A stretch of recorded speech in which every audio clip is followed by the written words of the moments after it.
Good morning po sa inyong lahat dyan sa Macau. Ito po si Pastor Caris and I'm so happy po to be able to share to you God's Word today. Sorry po na medyo natagalan na po since the last time na nabisita ko kayo, and know na I am praying for you and we are all praying for you, and I'm really hoping na soon I will be able to visit you. Pero for now, ito po, I am here to share with you through this. Pero wag po tayong mag-alala because I really believe po sa power ng Panginoon na kaya niyang gumalaw in ways na hindi natin inaasahan. And so I'm expecting na as I share this word, na as I share with you yung inilagay ng Panginoon sa puso ko, I'm expecting yung galaw ng Panginoon in your midst. And in part naman po, I want to exhort you to really give to the Lord kung ano yung nararapat sa Kanya, na ibigay natin yung atensyon natin, na whether, even though wala ako dyan physically, na ibigay po natin yung nararapat na atensyon sa Panginoon, because this is the Word of God for us. Anyways po, dito po sa Cornerstone, we started in a new series po. Ang pangalan po ng series is Saved. O, sino po sa inyo ang saved na? Yeah? Raise hands. Oh, praise the Lord. Praise the Lord. Praise God that we are saved. Pero ang question po is, what are we saved from? Last time, we learned na we are saved from sin. Ako, praise the Lord. Praise the Lord that we are saved from sin. And today, we're going to learn something a little bit more, okay? We're going to learn na we are saved from judgment. Wow. Now, before po tayo mag-start, I'd like to pray over you so that yung word po na ma-receive natin, it will fall into good soil. Sige po, pray po tayo. Hallelujah. Heavenly Father, I just want to thank you for this morning. I thank you, Lord, na your word is powerful, that your word transforms people's lives. Lord, your word is how we have faith. So Lord, I pray na whoever is here watching this video, Lord, I pray na mangusap ka sa bawat isa. Panginoon, I pray na yung kapangyarihan mo ang siyang gumalaw, na ang banal mong espiritu ang mangusap sa bawat isa. Lord, today, yung mga pag-aaralan namin, Lord, I pray na pumasok siya sa puso namin, Panginoon. Palawakin mo ang aming pang-uunawa, Panginoon, para makuha namin yung mga espiritual na bagay. Lord, alam namin na sa sarili naming pag-iisip, hindi namin to maiintindihan, hindi namin to maisa sa buhay, Panginoon. Pero your word says to us na we have the mind of Christ. So today, Panginoon, pinanghahawakan namin yun, and we will receive your word. In Jesus' name, amen and amen. Okay, so dito po tayo, saved from judgment. Siguro po ang maganda pong place to start is, what is judgment? Kailangan po nating maintindihan what judgment is, kasi I think we have some misunderstandings, no? Kasi sa Pilipinas, we have this thing called #bawal-judgmental. That's a little bit different than what we're going to talk about today. Now, judgment po, mainly has a legal definition. Kumbaga sa korte.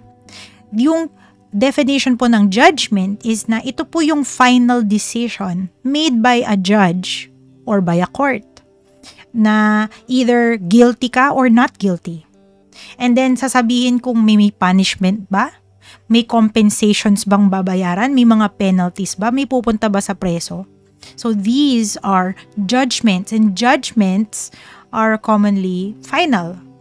Yun na nga, unless mag-appeal ka to the higher court or whatever. Now, in the Bible po, judgment may seem to some people na yun yung pagpunish ng Panginoon sa evil.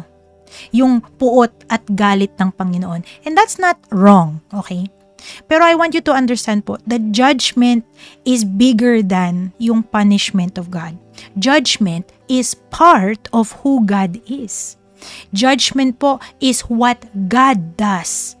Because God is God and we are not. Hindi po siya katulad ng mga Diyos-Diyosan ng mundo na pabago-bago ang isip. Alam po natin na ang Diyos, pag siya nagdesisyon, dahil meron siyang kalooban, hindi po iyon nagbabago. That's why one important thing that we must learn about judgment is na judgment belongs to God. Okay po ba? He is the only righteous judge. He is the only qualified judge because He is the creator, He is the sustainer, and He is the supreme authority over all. Now, sinabi ko po yun, pero I want you to remember rin po na in biblical history, there were judges, earthly judges, that God appointed to govern the people. Katulad po ngayon, sa mundo natin, may mga korte, may mga earthly judges. And they're doing good work. Pero alam naman po natin na yung mga judgments nila are limited.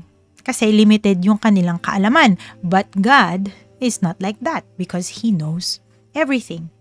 Now, alam niyo po ba, judgment has been around for a long time. In fact, sa Bible, we can see many examples of God's past judgments.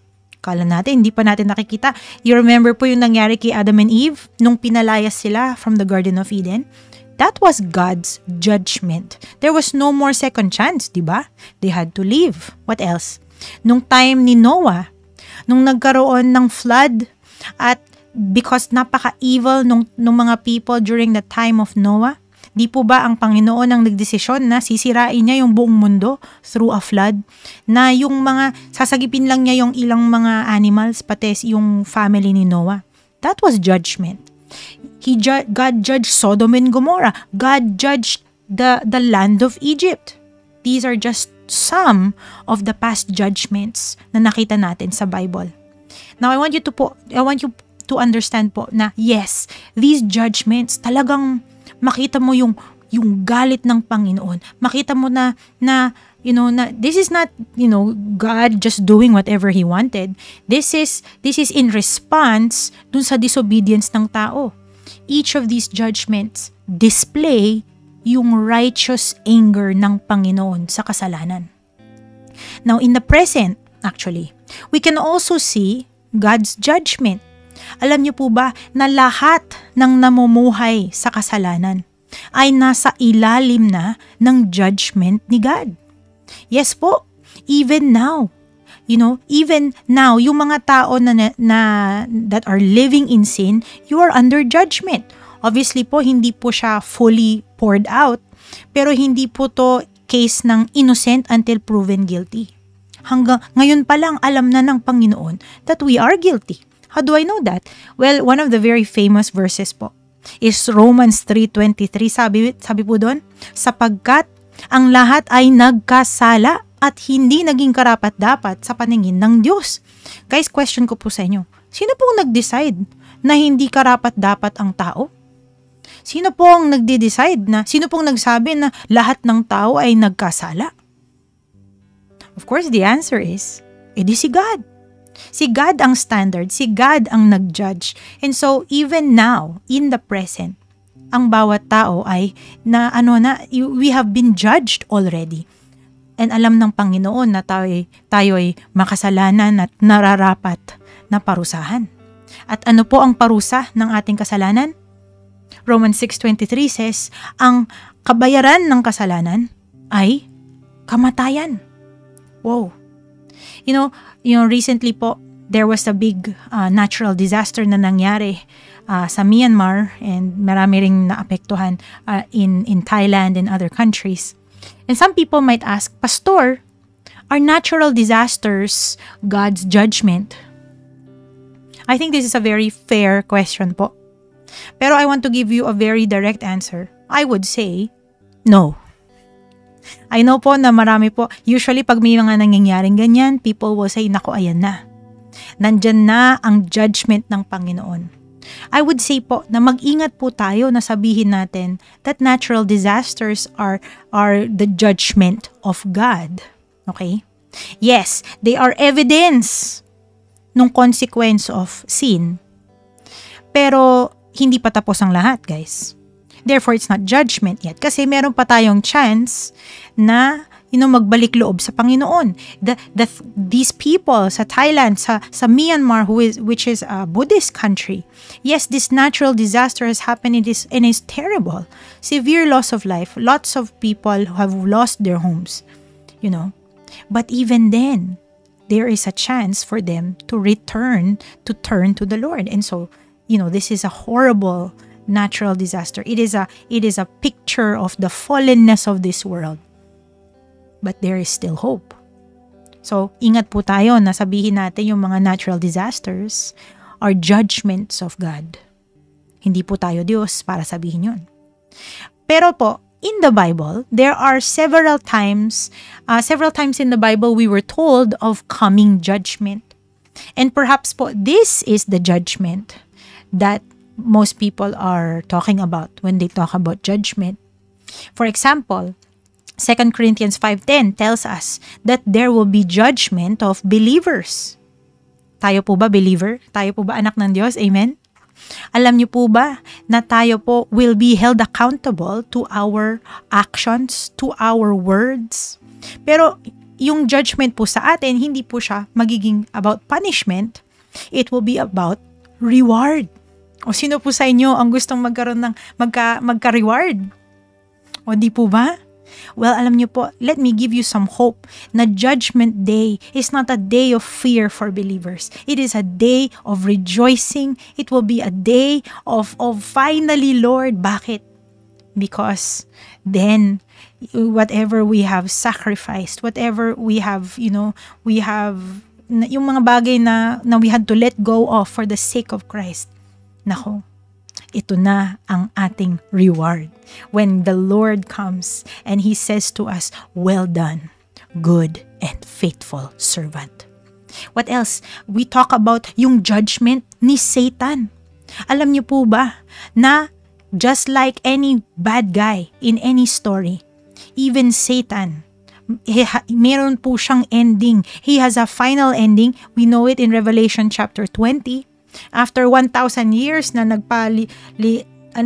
si Satan pinayagan siyang magwala dyan, in the world, then God will take him and He will throw him into the lake of burning sulfur, where he will be punished and tormented forever and ever. And yun na ang katapusan ni Satanas. But perhaps the judgment that's most scary for people is the judgment of the unbelievers. The final judgment, where ang bawat isa, whether kung sino ka ba sa mundo, kung mataas ka o mababa ka, kung may pera ka o wala, babae, lalaki, whoever you were in this earth, tatayo ang bawat isa sa harapan ng Panginoon. I-open nila ang books. And yung mga tao, if your name is in the book of life, you will live eternally with the Lord. But if not, then you will be thrown also into the lake of fire. So when we talk about judgment, usually these are the judgments that we are talking about. Pero siguro po ang question is, why does it matter? So what? Why does that matter to us? Hindi pa naman mangyayari. Well, first of all, guys, we must grasp this theological truth po, no? Because judgment displays yung character ng Panginoon. It shapes yung pagkakakilala natin sa Panginoon. If we don't learn judgment and receive it as the Word of God, na yung pagtingin natin sa Panginoon, hindi tama. Now, I want to show you this sentence po. Teacher po ako sa Hong Kong and I often do this sa mga estudyante ko. I ask them to complete yung sentence. God is what? Now, most people po would say something like, God is love. Di ba? Or what else? Some people might say, God is good. Yes, and all the time, God is good. Pero alam niyo po ba, in Isaiah chapter 6, nung nakitin ni Isaiah yung throne room ng Panginoon at nandun yung mga anghel na kumakanta sa kanyang presensya, do you know what they say to God's presence? Hindi po, love, love, love. Hindi po yun eh. They don't say, good, good, good. When they proclaim yung character ng Panginoon, the character that they proclaim is holy, holy, holy, is the Lord God Almighty. Because that is the kind of God that we have. Yes, God is loving. Yes, God is good. But God is holy. Sabi po sa Habakkuk chapter 1 verse 13, dahil banal ang Panginoon, hindi niya matitiis na tignan ang kasamaan at kaguluhan. Ibig sabihin, because He is a holy God, He will not and cannot tolerate sin.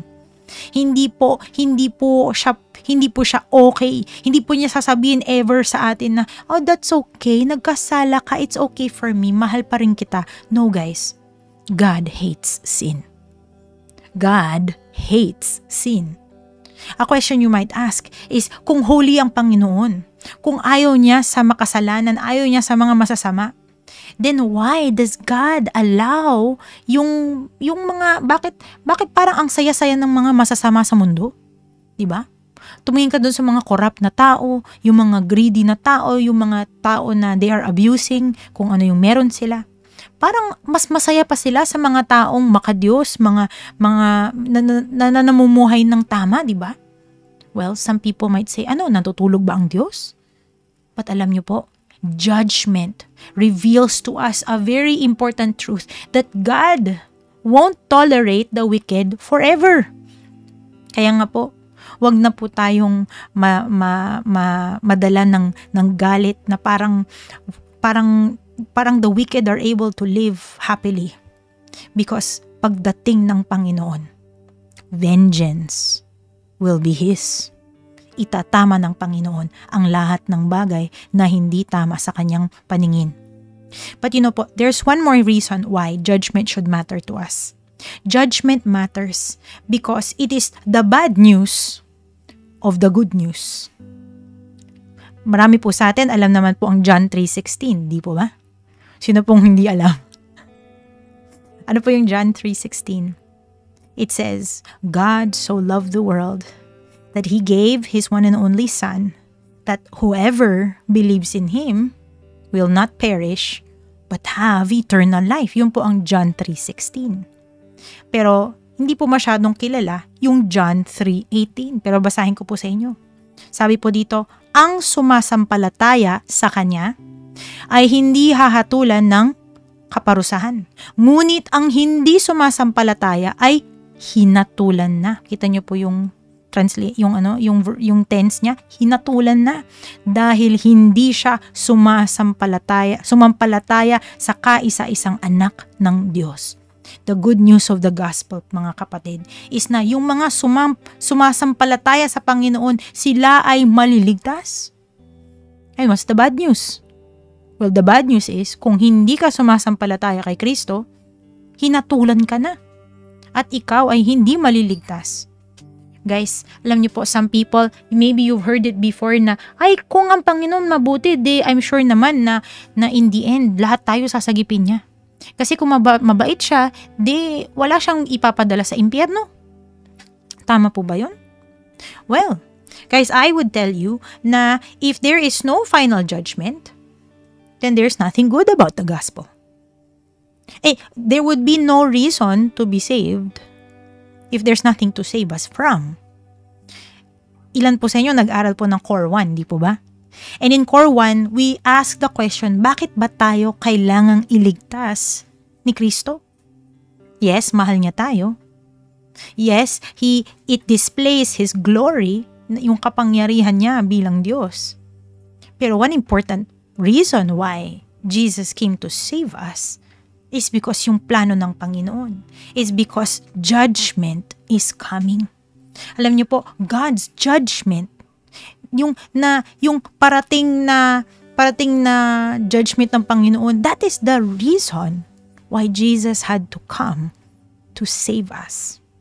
So I want you to see here po how important this teaching is, how important this truth is to us.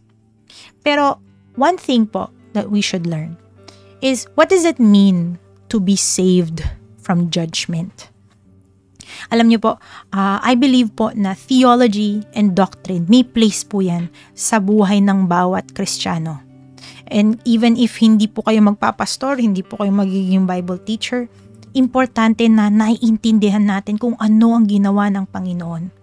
Because when we grasp yung ginawa niya, talagang it will cause us to praise God.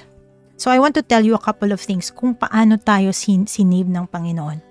And thankfully, meron po akong mga pictures to help you see this truth. So first of all po, we are saved from judgment through Jesus Christ. Very important po to. We are not saved from judgment kasi, tiningnan na yung mga gawa natin at nakita na mas marami tayong ginawang maganda sa hindi maganda. Remember, we're not saved by works, di ba? We're saved by grace through faith in Jesus. Sabi po ng 2 Corinthians 5:21, this is a key verse for saved from judgment.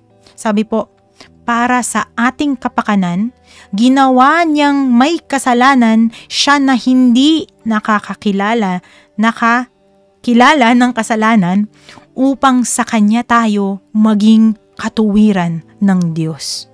Sa English po, mas alam ko po siya God made him who had no sin to become sin for us, that we might have the righteousness of God, that we might be the righteousness of God.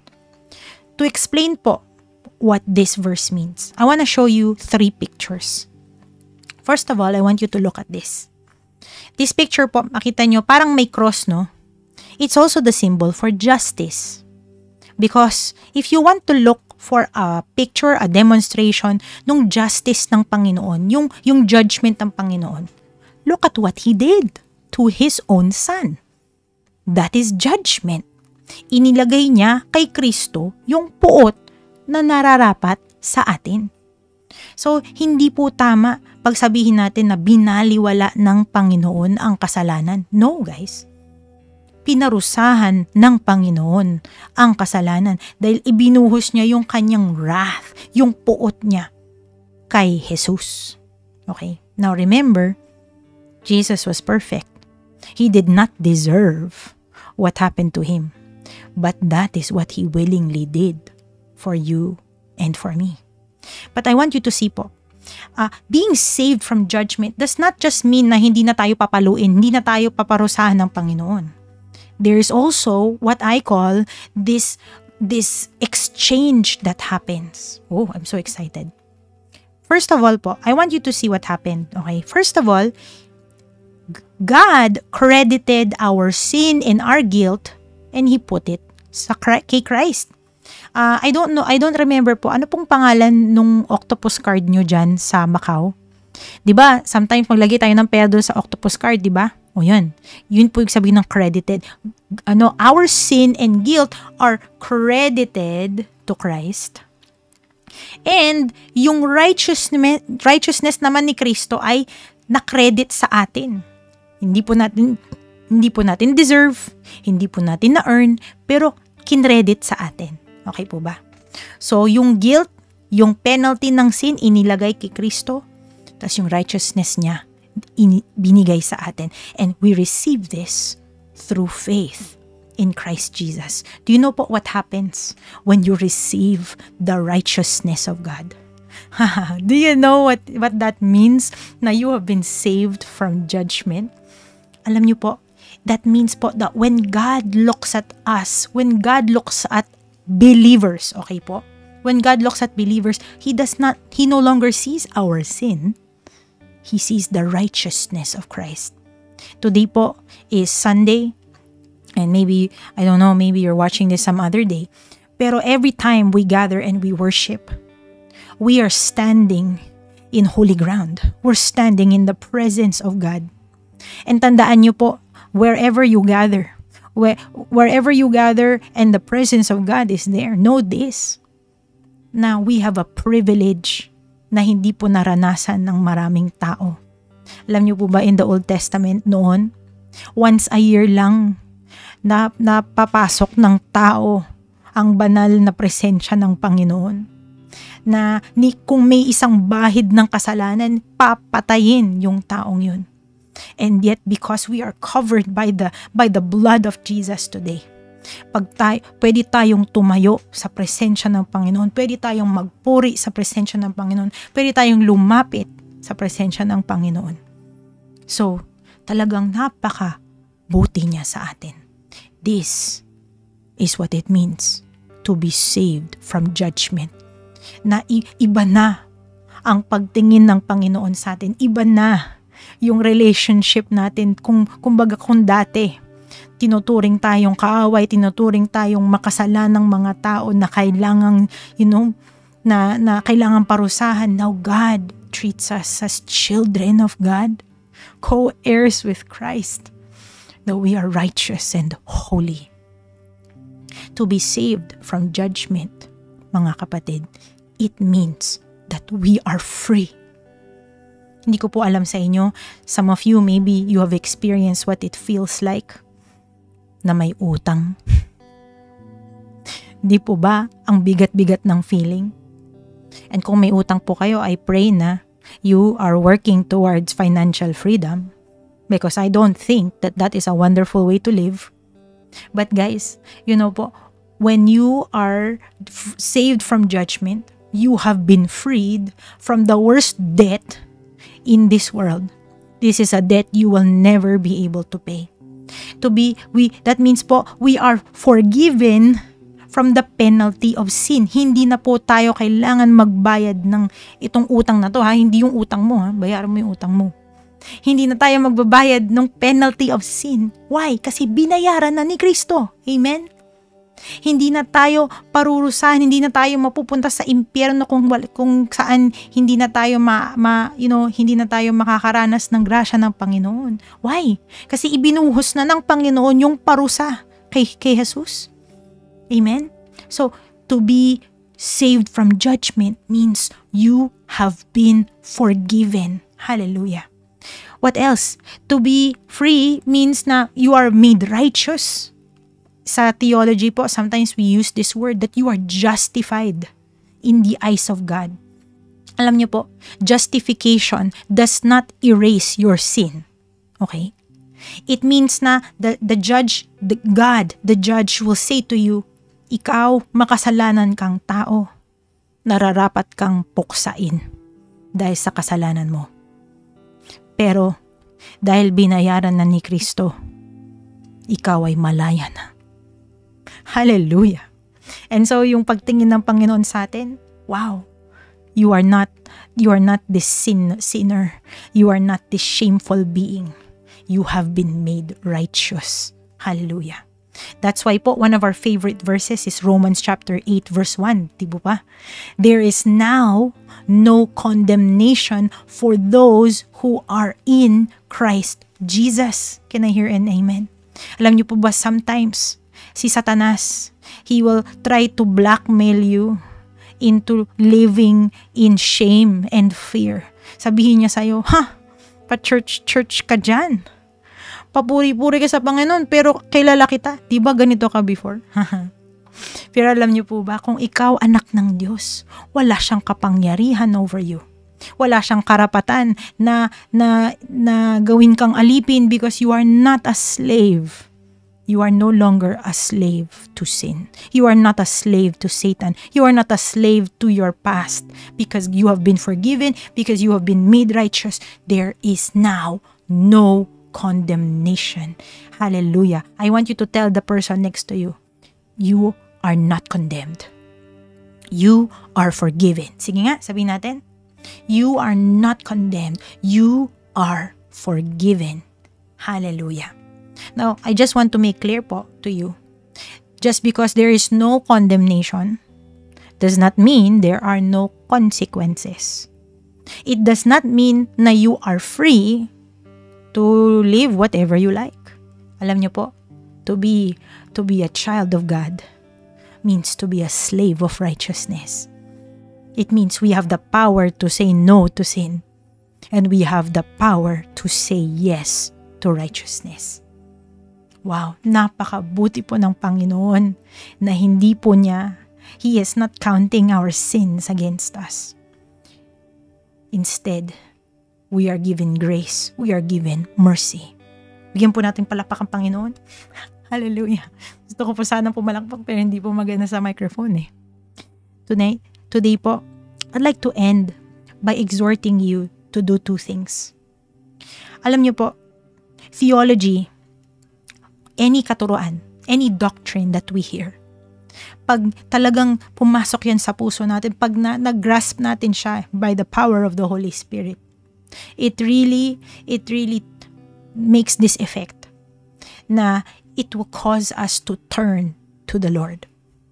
So I want to exhort you first to rejoice. One of my favorite quotes po is na any good theology should lead to doxology. Kumbaga, pag kinausap tayo ng Panginoon, the natural response is to praise God. Yung revelation niya leads to rejoicing. Sabi po ng Psalm 32 verse 1, "Blessed is the one whose transgressions are forgiven, whose sins are covered." Kapatid, I want to tell you, I'm speaking to you right now. I don't see you, but the Lord sees you. I want to tell you this, tama na yung self-pity mo dyan. Tama na yung endless worrying and the fear. Anak ka ng Diyos. Hindi na bagay sa'yo na magluluksa ka, na parang walang nakakarinig sa'yo, na wala kang kakampi. Natutulog ba ang Diyos? Hindi. Tandaan mo, kapatid, the judgment is coming. And yes, for the wicked, siguro isip nila na sa buhay na to, na kahit anong gagawin nila, kung ano-ano na yung pwede nilang gawin. But we know the truth. And we know that justice is coming. So rather than mag-self-pity tayo, rather than magalit tayo dahil nakikita nating nagdidiwang ang masasama sa mundo, let us praise the Lord. One of my favorite songs is Amazing Love. Alam niyo po yung song na yun? I am forgiven because you were forsaken. I am accepted and you were condemned. I am alive and well. Your spirit is within me because you died and rose again. Amazing. Purihin po natin ang Panginoon. But if there is any response, nararapat lang for this kind of teaching, it is the response to repent. We must repent. We must repent because binigyan tayo ng Panginoon ng pagkakataon. Alam niyo po, if God were to judge us now, kung ibigay ng Panginoon ang nararapat sa atin, ni isa sa atin, walang makatatayo sa Kanya. Wala sa atin ang nararapat na iligtas. But the kindness of God was shown to us so that lumapit tayo sa Kanya. So kapatid, alam niyo po, even though if we praise the Lord, if you have come to faith in Jesus, praise the Lord kung may relationship ka na with Him. Pero from time to time, nahuhulog pa rin tayo sa kasalanan. And from time to time, we try na siguro ignore na lang natin. Baka mawala na lang. Yung mag-sorry ka. Pero alam niyo po guys, hindi bagay sa anak ng Diyos na mamuhay sa kasalanan. Hindi na bagay sa atin kung tayo ay anak ng Panginoon. If you are a child of the light, you should live in the light, not in the dark. So I want to, highlight 3 sins that you should repent from. Number 1, you should repent from hidden sin. Oh yes, sometimes isip natin walang nakakaalam, walang nasasaktan. So it doesn't matter, but it does, kapatid. Do you know, when you are a believer and you sin, there's this sense of distance with the Lord. That is not condemnation. That is the conviction of the Holy Spirit. And if you ignore the conviction of the Holy Spirit, yung puso mo, it will become a hardened heart. Do not let that happen. repent from hidden sin. Return to the Lord. Second, repent from pride. Repent from thinking na mas okay ka na sa iba. Yung feeling natin na tingnan natin yung iba tas may nangyari sa kanilang masama, sasabihin natin na buti nga. Kasi ang sama-sama mong tao, huwag mong kalimutan kung anong ginawa ng Panginoon para sa'yo. Kung maalala niyo po yung story of I believe it's the unmerciful servant. Huwag po tayong ganun. Na yung ang laki-laki ng utang na na forgive ng Panginoon sa atin. Do not let your pride destroy what God has done. And finally, I urge you to repent from unforgiveness. Tayo naka-receive ng mercy ng Panginoon. Nararapat lang na tayo maging generous at mapagbigay at maging forgiving. Yes, even sa mga taong nakasakit sa atin. This po is the word of the Lord that God has placed in my heart, and I pray na you receive it in the name of Jesus. I pray po na pakinggan po natin ang Panginoon, na tayo po ay lumapit sa Kanya. I want to pray over you today. Hallelujah. Thank you, Jesus.